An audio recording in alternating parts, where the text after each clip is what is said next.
여러분 안녕하십니까? KBS 울산 9시 뉴스입니다. 울산은 오늘 대체로 흐린 가운데 낮 최고 기온은 22.5도로 대체로 포근했습니다. 월요일인 내일은 대체로 맑겠고 아침 최저 12도, 낮 최고 20도의 기온 분포가 예상됩니다.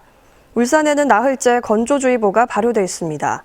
내일 바다의 물결은 전해상에서 최고 1.5m까지 일겠습니다. 현대차와 현대중공업 노사가 올해 임금 단체 협약을 위한 시동을 걸었습니다. 핵심 쟁점에 대한 노사 의견이 그 어느 때보다 첨예해 올 임단협도 가시밭길이 예상됩니다. 보도에 김홍희 기자입니다. 현대중공업 노조는 최근 기본급 12만여 원 인상 등을 담은 임금 단체 협상 요구안을 회사에 전달했습니다. 3년 연속 임단협 연내 타결에 실패하는 등 협상에 어려움을 겪었던 현대중공업 노사. 하지만 올해 협상 과정은 어느 때보다 힘들 것으로 관측됩니다. 올해 임단협에서는 노조가 반대하는 현대중공업의 대우조선해양 인수가 가장 큰 걸림돌이 될 전망입니다. 노조는 인수합병을 위한 물적 분할로 현대중공업은 단순 생산기지로 전락하고 부채 7조여 원을 떠안아 노동자들의 처우 개선이 어려울 것이라며 강도 높은 투쟁 수위를 예고했습니다. 노동조합의 위상뿐만 아니라 조합원들의 임금과 노동 조건 전체가 바뀌는 문제라서 그래서 이 문제는 올해 임금 협상에서 가장 큰 변수이기도 하고 다음 달 8일 임단협 요구안을 확정지을 현대자동차도 가시밭길이 긴 마찬가지입니다. 통상임금 미지급금과 퇴직자들의 빈자리에 대한 정규직 충원 규모 등이 주요 쟁점인데 경영에 미치는 파장이 큰 사안들이어서 협상에 난관이 예상됩니다. 통상임금 등 민감한 요구안도 많지만 집행부 선거가 있어서 집중 교섭을 통해 추석 전 타결을 목표로 하고 있습니다.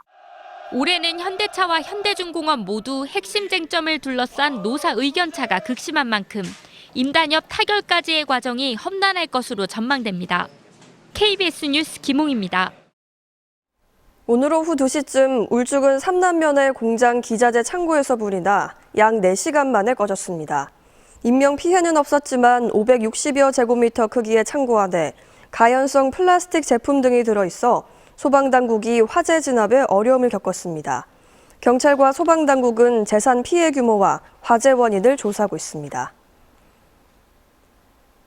울산지법 형사 1단독은 만취 상태로 차를 도로 한가운데 세워 교통사고를 유발한 혐의로 기소된 53살 A씨에게 징역 1년을 선고했습니다. 운전 면허가 없는 A씨는 지난해 8월 혈중 알코올 농도 0.196% 상태로 울주군 범서읍의 국도 24호선 1차로에 승용차를 가로로 세웠고 이 때문에 차량 2대가 A씨 차를 잇따라 들이받는 사고를 유발한 혐의로 기소됐습니다. 재판부는 동종 전과가 5회에 이르고 집행유예 기간에 범행한 점 등을 고려했다고 양형 이유를 밝혔습니다. 유니스트의 에너지 및 화학공학부 백종범 교수팀이 달걀 껍데기를 활용해 수소를 생산하는 기술을 개발했습니다. 백 교수팀은 달걀 껍데기의 주성분인 탄산칼슘으로 만든 산화칼슘을 수소와 신소재인 그래핀을 만드는 촉매로 활용할 수 있다는 점을 밝혀냈습니다.